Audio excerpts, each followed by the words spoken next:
গত পরশুদিন খুলনা আফিলগেটের এই রেল ক্রসিংয়ের এইখানে একটা ভয়াবহ ট্রেন দুর্ঘটনা হয়। সাডেনলি আসলে এই যে ট্রাকটা দেখতে পাচ্ছেন আপনারা, এই ট্রাকটা এসে এই রেল লাইনের এইখানে বন্ধ হয়ে যায় স্টার্ট, এবং পরবর্তীতে এটা আর সরতে পারে না। ওইদিকে হয়তো বা এখানে যে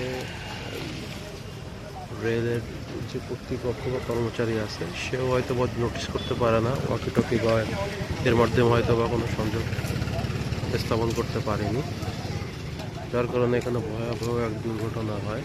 এবং সেখানে শোনা যায় যে 2 জন ট্রেন যাত্রী স্পট ডেড, এবং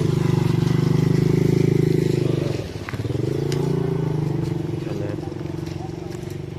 শত শত মানুষ আহত হয়েছিল। ট্রেনের এক সাইডের বগি সম্পূর্ণ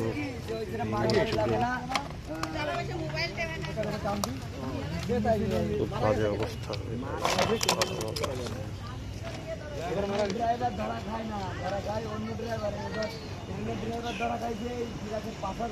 ট্রাকের অবস্থা